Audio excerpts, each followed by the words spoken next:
Vision 2030, madini ni maisha na utajiri.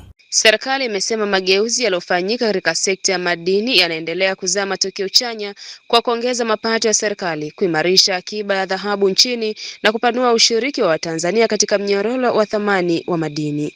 Hayo yameelezwa katika jukwaa la 5 la utekelezaji wa ushirikishwaji wa Watanzania katika sekta ya madini lililofanyika jijini Mwanza. Waziri wa Madini Mheshimiwa Anthony Mavunde amesema kuanza kwa Benki Kuu ya Tanzania kununua dhahabu tangu Oktoba mosi mwaka 2024 kumewezesha nchi kufikisha akiba ya tani 28 za dhahabu ndani ya kipindi kisichozidi miaka miwili, hatua aliyosema imeimarisha uchumi na kuongeza uwezo wa taifa wa kuhifadhi akiba ya fedha za kigeni. Baada ya marekebisho haya ya sheria, Benki Kuu ya Tanzania ilipata nafasi ya kuanza kuwa mnunuzi wa dhahabu. Tarehe 1 mwezi wa 10 mwaka 2024, Benki Kuu ya Tanzania ilianza rasmi kununua dhahabu. Leo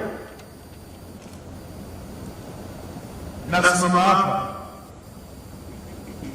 kuwatangazia ya kwamba ile kazi ya mabadiliko ya sheria ambayo tuliifanya ndani ya muda mchache, leo Benki Kuu ya Tanzania ina hifadhi ya dhahabu tani 28 ndani ya kipindi ambacho hakijazidi miaka miwili, na hivyo sio tu kuingia 10 bora, kuingia 5 bora ndani ya miezi 19. Haya ni mafanikio makubwa sana chini ya uongozi wa Daktari Samia Suluhu Hassan.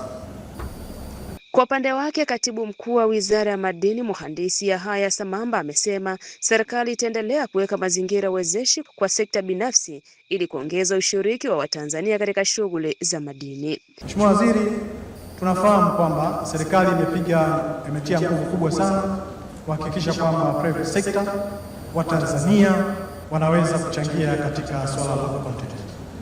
Mheshimiwa Waziri, tunapokuwa tunatoa nafasi hizi, niwaombe sana wenzetu tunaokuwa tunapata nafasi hizi, na mnaona takwimu zimeonyeshwa kwa Barrick pamoja na GGM, takwimu zinaendelea kupanda.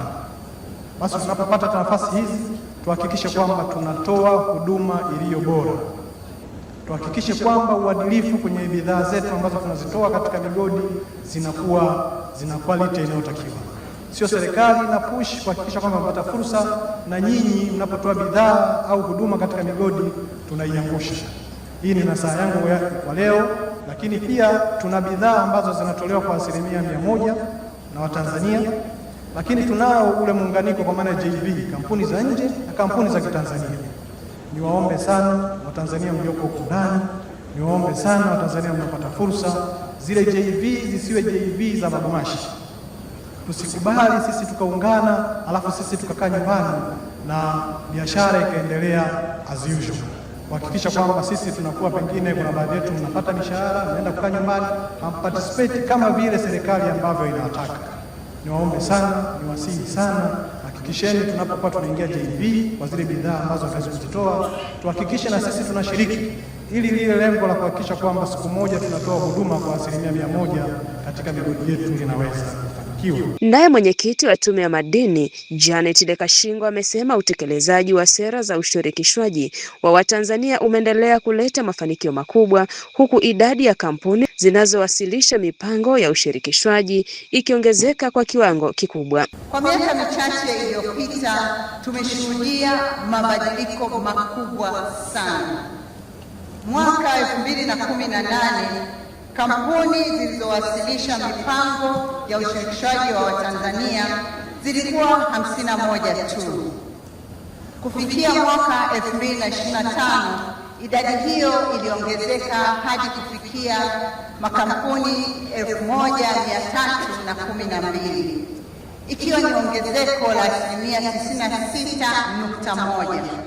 Ongezeko hilo sio takwimu tu, ni ushahidi kwamba uelewa umeongezeka, ushiriki umeimarika, na dira ya serikali ya kuhakikisha rasilimali madini zinawanufaisha Watanzania inaendelea kutekelezwa kwa vitendo. Jukwaa la 5 la utekelezaji wa ushirikishwaji wa Watanzania katika sekta ya madini limewakutanisha viongozi wa serikali, sekta binafsi na wadau wa madini kujadili mafanikio yaliyopatikana pamoja na mikakati ya kuongeza ushiriki wa Watanzania katika mnyororo wa thamani wa sekta hiyo. Mohab TV, Mwanza.